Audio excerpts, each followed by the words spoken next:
से कहा कि महाराज अब संकल्प कभी दक्षिणा तो दे दो। तो भोलेनाथ ने कहा संकल्प करो, आप दक्षिणा दे देंगे।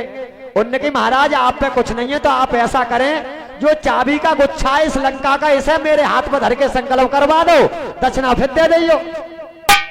भोलेनाथ ने सोचा नहीं समझा, चाबी का गुच्छा रावण के हाथ में रख दिया। और जब रावण ने संकल्प किया तो भोलेनाथ का तीसरा नेत्र खुला। भोलेनाथ सोचने लगे गजब हो गया, जब चाबी का गुच्छा दे दिया तो भोलेनाथ क्या रह गया। झपट के भोलेनाथ ने गुच्छा के लिए पकड़ा, रावण ने तुरंत ही हाथ पकड़ लिया। महाराज सारी लंका मेरी हो चुकी, जब चाबी का गुच्छा का संकल्प कर दिया तो आप पे क्या रह गया। अब आप महाराज इस संकल्प के लिए वापस करो तो कर सकते हो। तो भोलेनाथ ने चाबी का गुच्छा पकड़ के, एक रावण पकड़े था और भोलेनाथ पकड़े, लेकिन जिरे करते हुए भोलेनाथ पार्वती को लेकर के इशारा दिया जल्दी उठो। पार्वती को लेकर के दरवाजे पर आ जाते हैं। रावण ने दरवाजे पर आकर के चाबी का गुच्छा छीन लिया और दरवाजे से पैर लगा करके खड़ा हो गया। 33 करोड़ देवता पीछे पीछे आए कि जिसके लिए टांग के नीचे है कि लिखना है वो देवता लिखा जाए, नहीं 33 करोड़ देवता लंका घर में बंदी रहो। सरोता लोगों 33 करोड़ देवता लंका में बंदी घर में रावण ने कर लिए। भोलेनाथ और माता पार्वती दो ही निकल गए और 33 करोड़ देवता लंका में रह गए। अब भोलेनाथ ने कहा, पार्वती कहती है एक हड़ता उठानी, तो 33 करोड़ देवता बंद करवा दिए। अब कहती हो कि नरलीला नहीं दिखाई, ले जो कुछ है मैं तुम्हें है दिखाई देता हूं क्या नरलीला कैसी होती है। माता पार्वती का रूप 12 साल का बना दिया और अपना रूप 80 साल का बना लिया और अपने शरीर पर चटने लगा ले, कोड़ी का वेश धारण करके और द्रोणागढ़ पर्वत पर धूनी लगा करके बैठ जाते हैं। माता गौरा की उम्र 12 साल की थी, मदमा रूम रूम छा रहा था। राजा इंद्र ने माता गौरा की शकल के लिए देख लिया और अप्सराओं से कहा कि अप्सराओं सुनो, जो द्रोणागढ़ पर्वत पर महात्मा बैठे हुए इनके संग में एक 12 साल की कन्या है, जो उस कन्या का हरण करके इंद्रपुरी के लिए लेकर के आएगी उसे इंद्रपुरी का राज दे दूंगा। भोलेनाथ बैठ जाते और कहने लगे पार्वती अब देखते रहना कि नरलीला कैसी होती है। क्या हुआ भैया, भैया सकल देख लई राजा रे इंद्र के मन में अब तेरे खुशियां हुई जाए।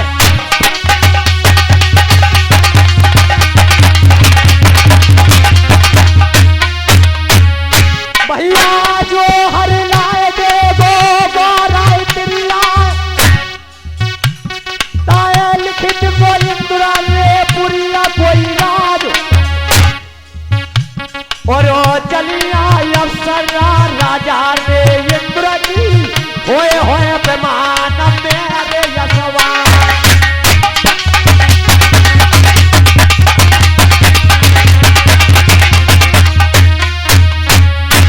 और द्रोणागिरि पर्वत के यरे ऊपरा गैज हो डाल गोरे अफसर न ज्ञान।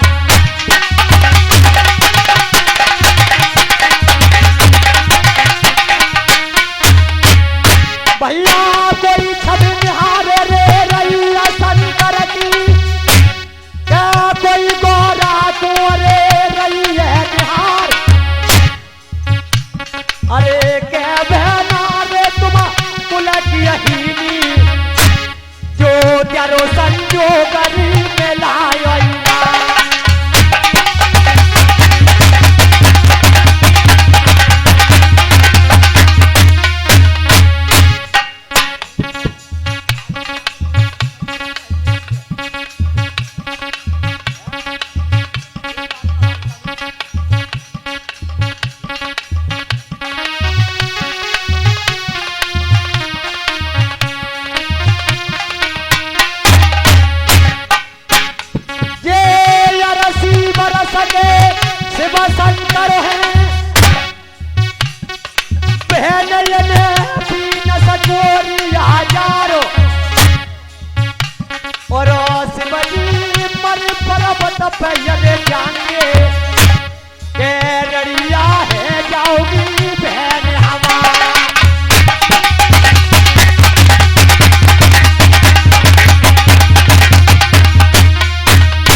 न को लगे अरे पुष्पा विमान।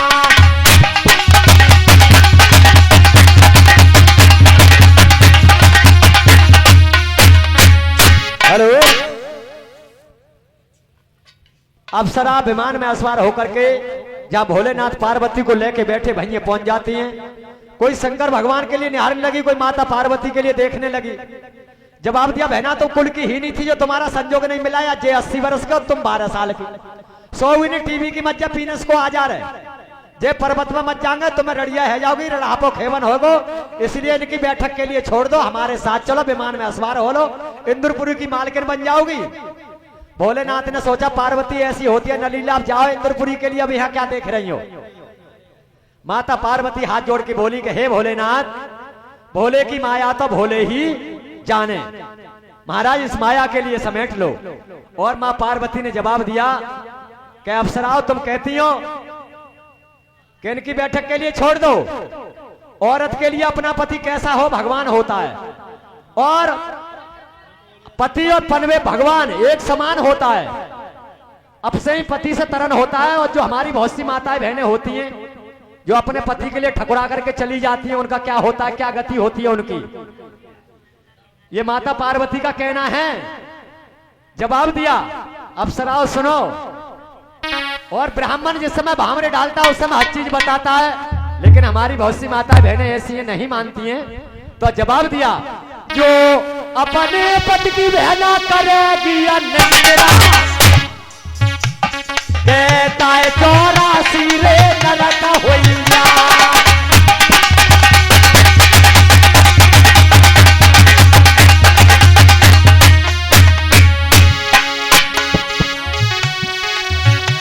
मैं सेवा करूंगी अरे प्राणानाथ की, कहे जमी भवसागर अरे पार, तुम हट जाओ अब सदा मेरे आगे से, के नाय तुम्हें कह बैठूंगी सदा।